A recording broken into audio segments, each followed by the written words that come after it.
You know, we started off a little earlier and we had the TT, Terence's timeline. So now we've gone from the TT to the 4 Ps. Can anybody guess what the 4 Ps are? I need my glasses. Peter's pursuit of passion with purpose. And that's what I'm here about. But I also thought, you know, I've heard all of this talk about this old toppy. And so I thought, well, I'm just going to say to you guys, there's some life in this old toppy. To be here today, I got up at 3:30 to get a nice parking spot at Pretoria High School Old Boys, so I could do the 10K road race, then dive into the shower and get here. So,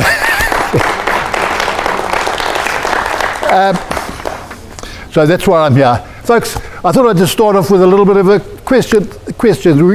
Glenn was talking about dates, and just related to my passion. Can anybody tell me where they were on the 3rd of October, 1964?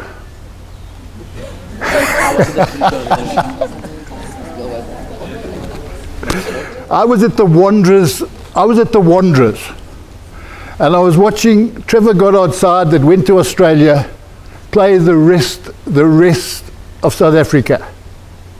And that day they scored 622 runs. And I saw Tony Pithy,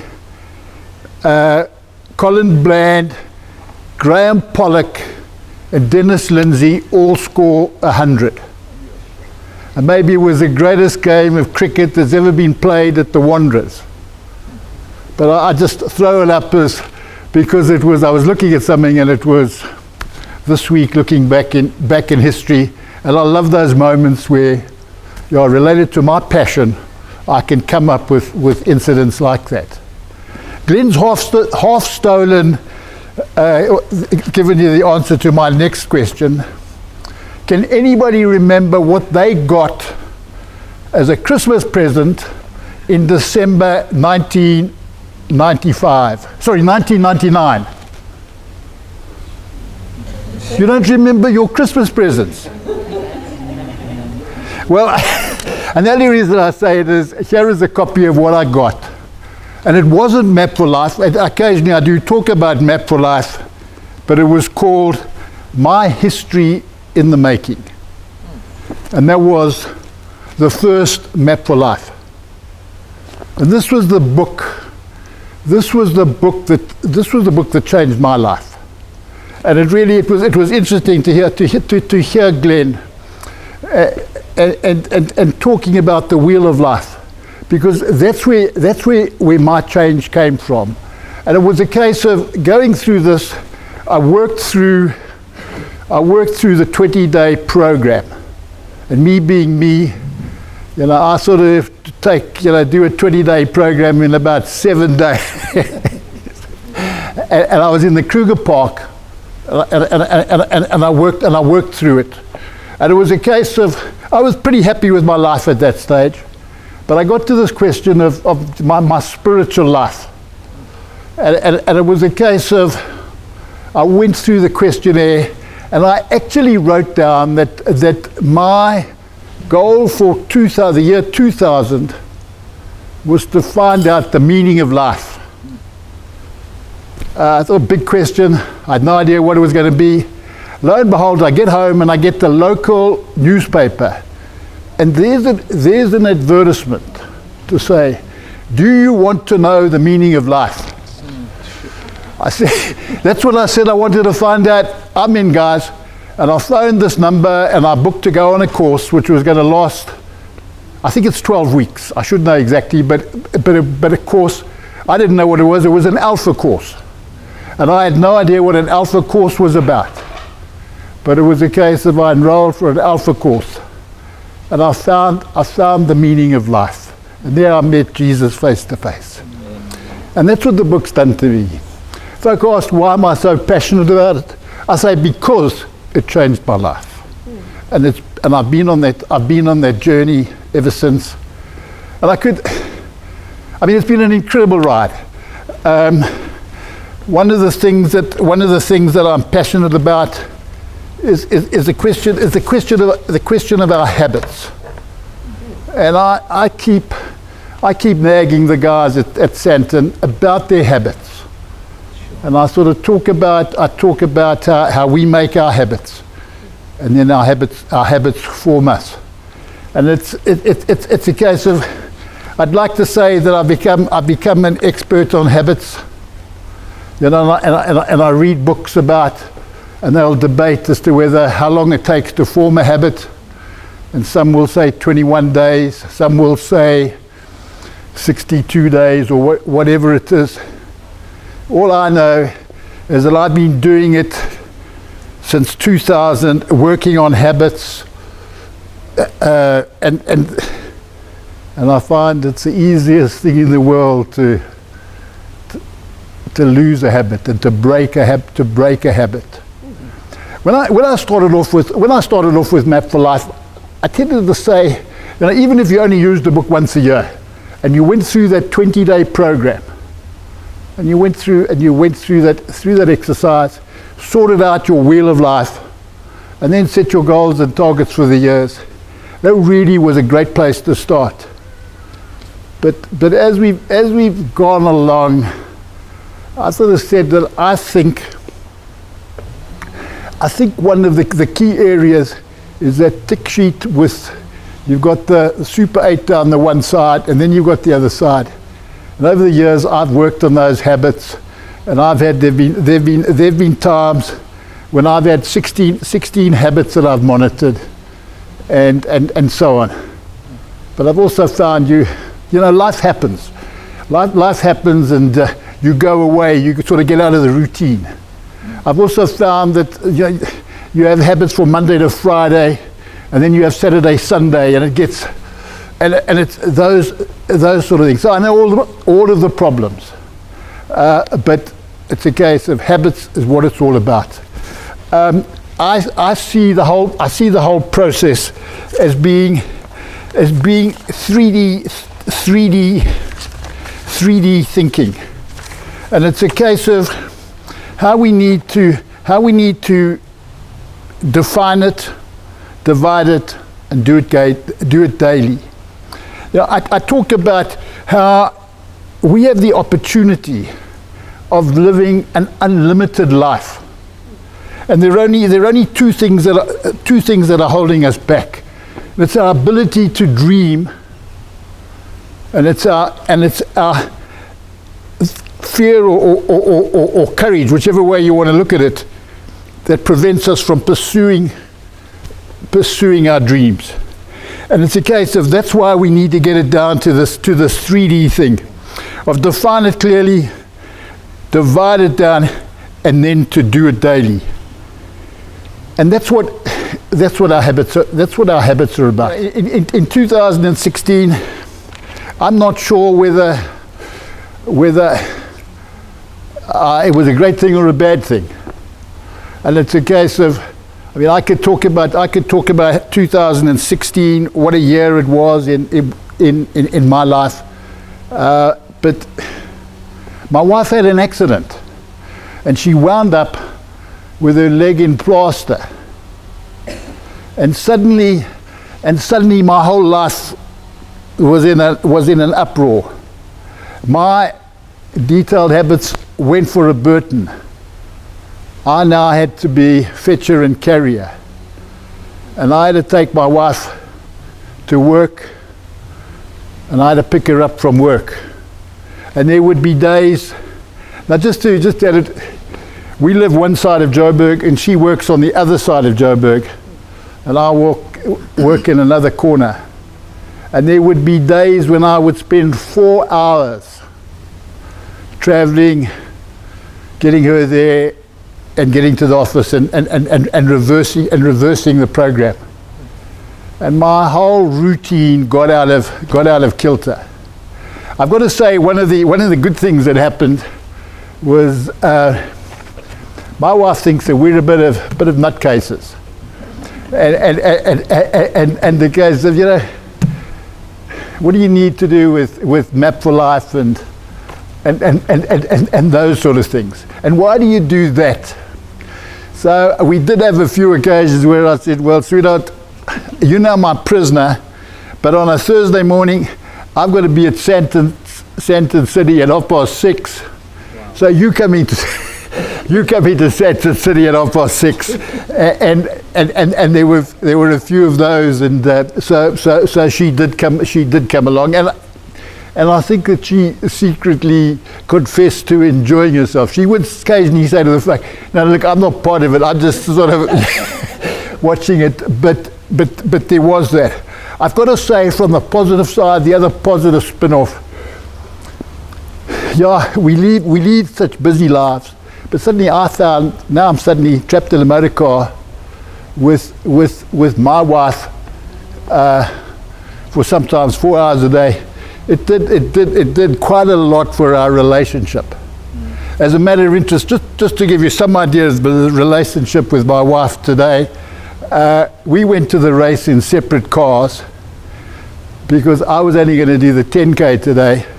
She's doing the 21K. So, it's a case of, and then folk will say to her, well, why don't you run with your husband? She says, run with my husband? I sleep with him. That's enough, isn't it? But my real point is that because of this incident, I sort of got out of kilter with my habits, and it was a case of sort of re-gearing it and getting back to the place where it is. And I sort of say, I found the silver bullet.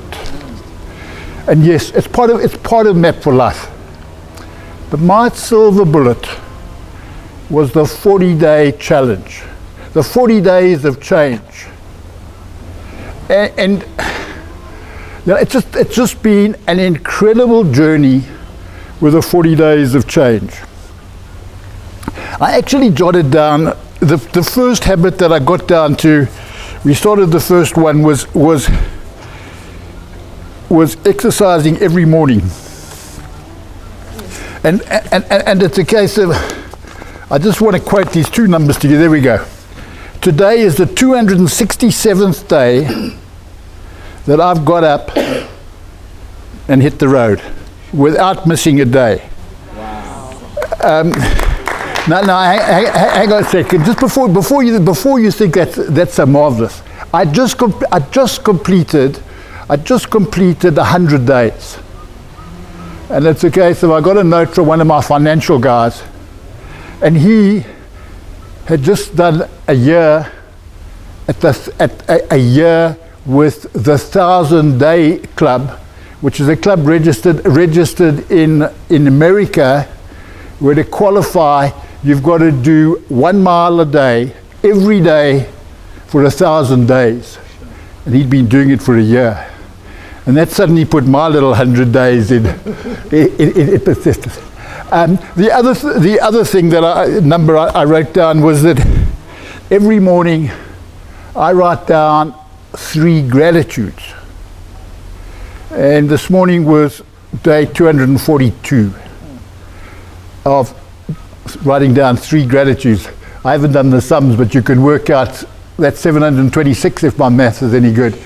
That I'm grateful for. And again, I just talk about what a powerful exercise that is.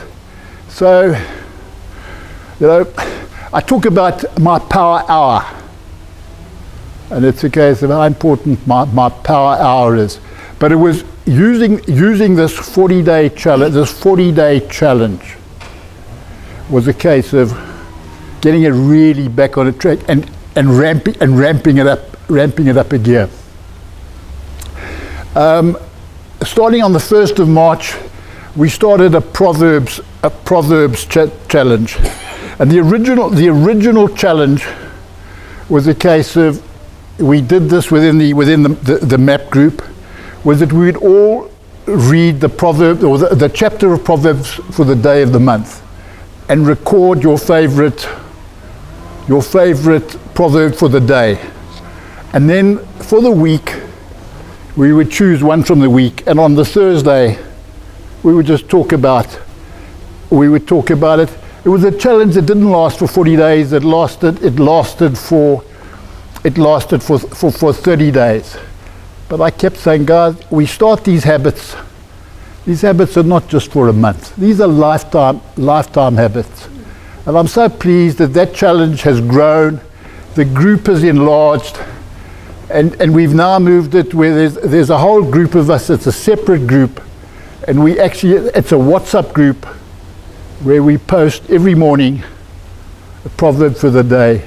And it's been such a blessing. Lives have been changed by what we've been doing there, by just recording my proverb for the day. My next thing, and it was to work, and I sort of say, well, it was sort of tied up with my emotional quotient, and I just trying to sort of, and I did a 60-day enlightenment course, which I crammed into 40 days, and it was mind-changing, to the extent that my next challenge was I repeated what I'd done, and it was. I think at the end of that, I could say, by the time I'd finished about it, if I could put it one way, and it's not quite true, but I can almost say, because one of the writers said that it was a case of that he'd learnt and he'd moved from knowing about God to knowing God. And I found that exercise was the one, what it did for me. It moved me into a closer place with my God. An interesting thing happened roundabout. If I looked at my notes, I would be able to give you an exact date. But Glenn had asked me to speak here today, and I said yes. And he said, and I said, I know what I'm going to talk about. And I'd chosen. It was a book I was working on, and I was going to talk about it. But it was a case of what happened thereafter was just so transformational. And I just forget about that book. It was a case of we now moved into to a 40-day challenge, or 40 days of change related to family.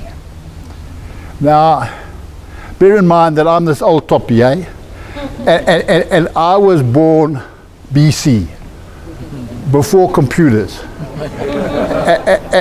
And I regard myself as a Luddite. I was,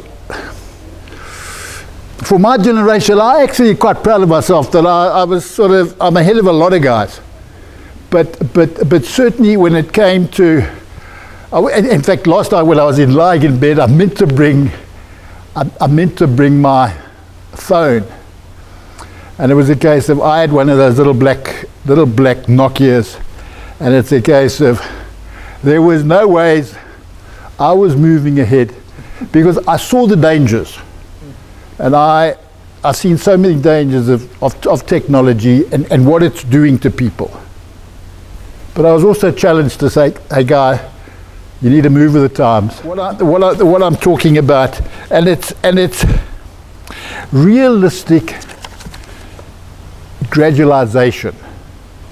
Has anybody heard that term before? And do you know what we're talking about? And I think, and it's been the story of my life this year, this realistic gradualization. And it goes something along these lines, and it was a case of, the name is, I can't read my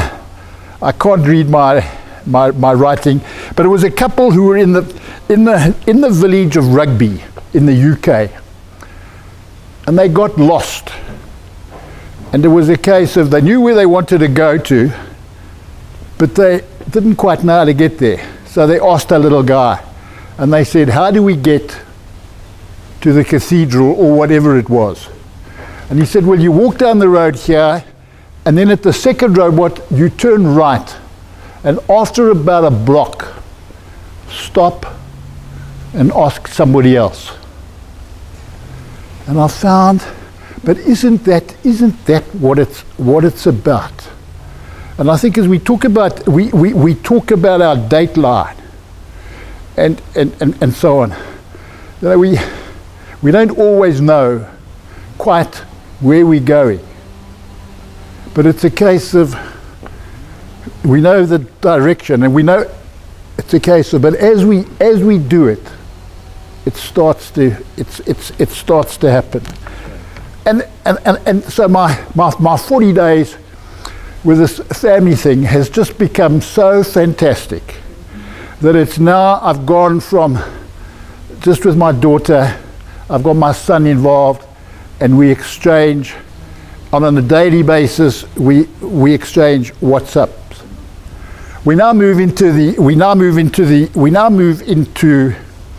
the next category, and it was the case. It was career and business, and I just said, well, I am so hooked on this increasing my technological skills that now I'm going from beyond just sending a WhatsApp. I'm going to send a photograph.